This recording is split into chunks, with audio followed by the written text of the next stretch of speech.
ഞാൻ എക്സർസൈസ് ചെയ്യൂല്ലോ. അതൊന്നും വേണ്ട. ഇത് വീണ് കാല കൈ ഒടിഞ്ഞ കാർത്തികേത് ഒന്ന് കണ്ടിരുന്നെങ്കിൽ എന്തായിരുന്നു സ്ഥിതി? കാർത്തികയ്ക്ക് വേണ്ടിയാണ് ഞാനിത് എടുക്കുന്നത്. പിന്നെ കാർത്തികക്ക് വേണ്ടി ഇതൊക്കെ എന്താ എടുത്ത് നോക്കുന്നത്? അതാണ് അതിന്റെ കുട്ടൻസ്. അമ്മാവൻ അറിഞ്ഞൂടാ, എന്റെ ആരോഗ്യത്തിന്റെ രഹസ്യം ഇതല്ലേ. രാവിലെയും വൈകുന്നേരവും ഇത് മുടങ്ങാതെ ചെയ്താൽ ഈ സൗന്ദര്യം ഇല്ലാത്തവർക്കും സൗന്ദര്യം ഉണ്ടാവും. അപ്പൊ സൗന്ദര്യം ഉണ്ടാക്കാനുള്ള മരുന്ന് ഇതാണല്ലേ?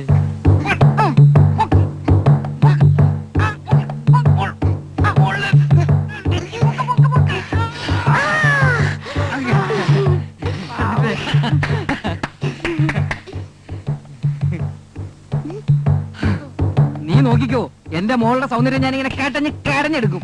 ഏമയും രാധ ഇത് കണ്ട് അങ്ങോട്ട് അസൂയപ്പെടട്ടെ. ഇങ്ങനെയാണ് സൗന്ദര്യം ഉണ്ടാക്കുന്ന രഹസ്യം. എന്റെ പൊന്നു മോൾ ആരോടും പറഞ്ഞേക്കല്ലേ. നിങ്ങൾ ഇത്രയൊക്കെ അറിഞ്ഞു വെച്ചിട്ട് എന്നോടൊരു വാക്ക് ഇതുവരെ പറഞ്ഞില്ലല്ലോ. ഇനി ഇക്കാര്യം നിന്നോട് പറയാത്ത കുഴപ്പമുള്ളൂ. നിനക്കും കൂടെ ഓ ഇത്രേ ഉള്ള വല്ല മരുന്നല്ലോ വെച്ചാ മതി. ഇങ്ങനെ സൗന്ദര്യം ഉണ്ടാക്കി വരുമ്പോ